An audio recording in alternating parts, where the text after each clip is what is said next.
Welcome back. Like many other Southeast Asian nations, Laos has a rich history of textile weaving. Lao weaving can be traced to the district of Sam Noya, where local custom says a woman who can't weave won't find a husband. The craft of weaving, however, almost died out because of U.S. bombing raids on Laos during the Vietnam War. But now it's undergoing a revival thanks to a handful of dedicated experts. Susan Yu reports from Vientianne.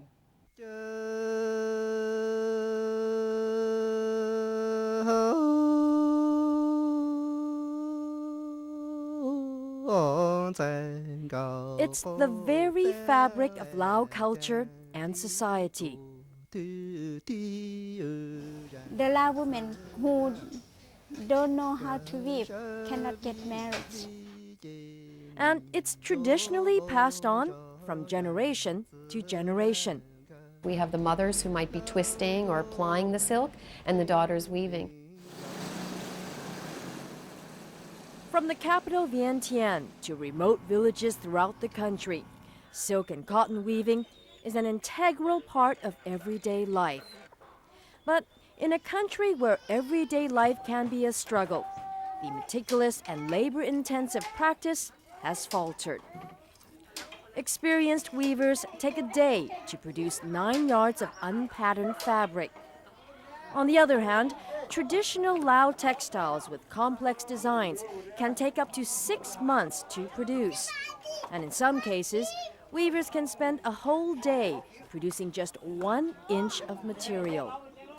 It's no wonder mass-produced fabrics are becoming popular. Nearly 200 people live in the remote southern village of Ban Van Kun. But here, only 3 villagers keep up the tradition.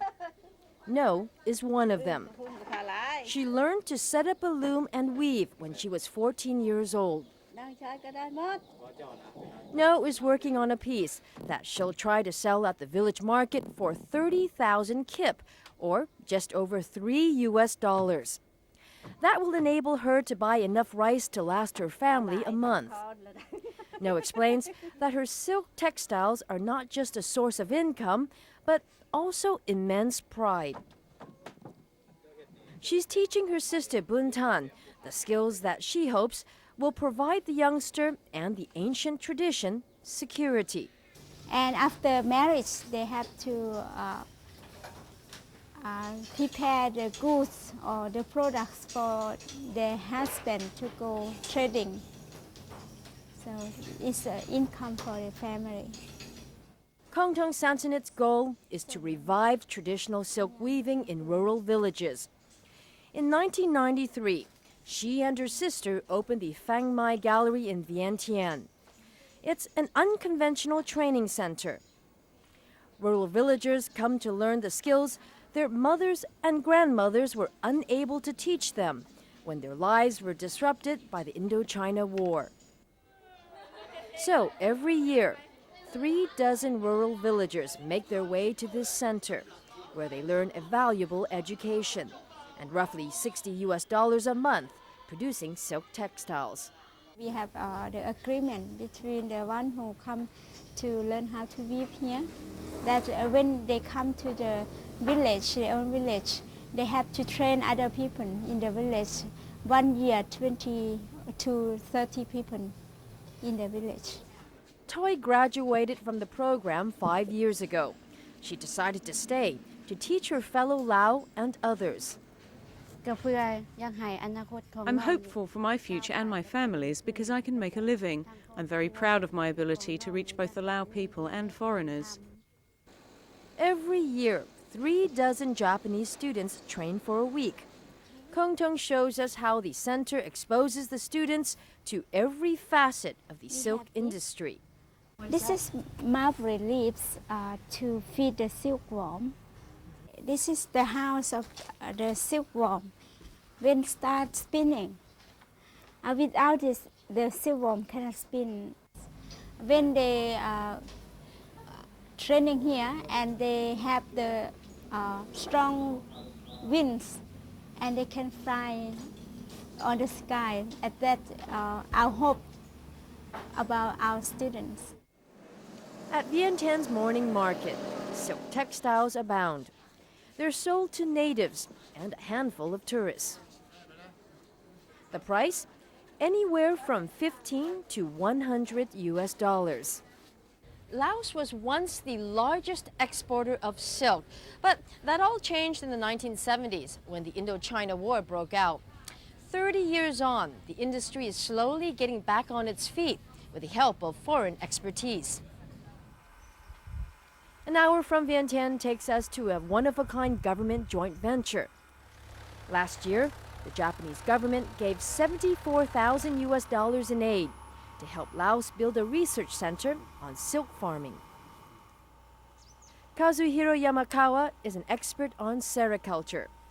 Japan's International Cooperation Agency assigned him to be on hand at the 5-hectare site to train Lao farmers how best to grow mulberry plants and raise silkworms.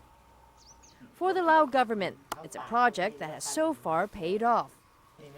It's managed to convince the 100 farmers who've trained here that growing mulberry and raising silkworms are more profitable than continuing with their slash-and-burn techniques and growing poppies for the opium trade. You take this and we take to the farm, right? Suntun Intasan is the deputy director of the research center. He says as demand for Lao textiles grows, so too will interest in cultivating a new cash crop. The seal in the market now, every year we import from the introduced from the other countries, about 80%. So the sin we just produced in the Lao only 20% in the past. It's been a long journey for the country's silk weaving industry. No doubt it's stepped out of the shadows of its neighbor Thailand, where the silk industry has long been successful. In the past decade, Lao textiles have won recognition and respect overseas.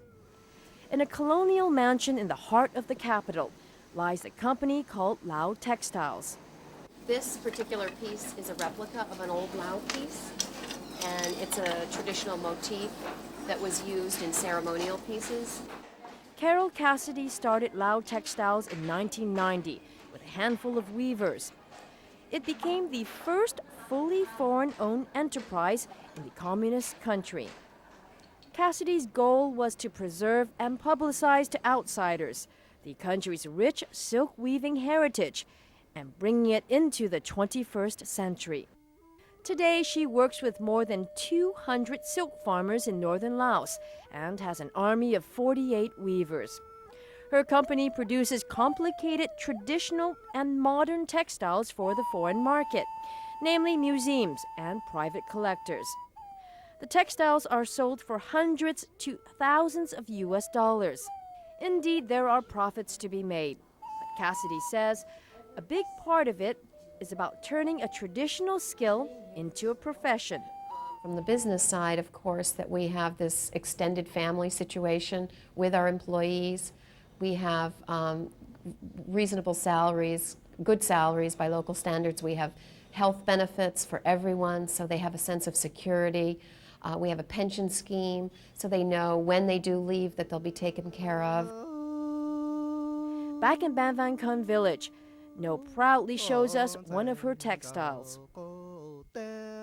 While her pieces may not command huge sums, she's content.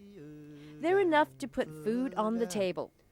But most importantly, she knows there's a good chance 7-year-old Buntan and her friends will be able to carry on their priceless heritage.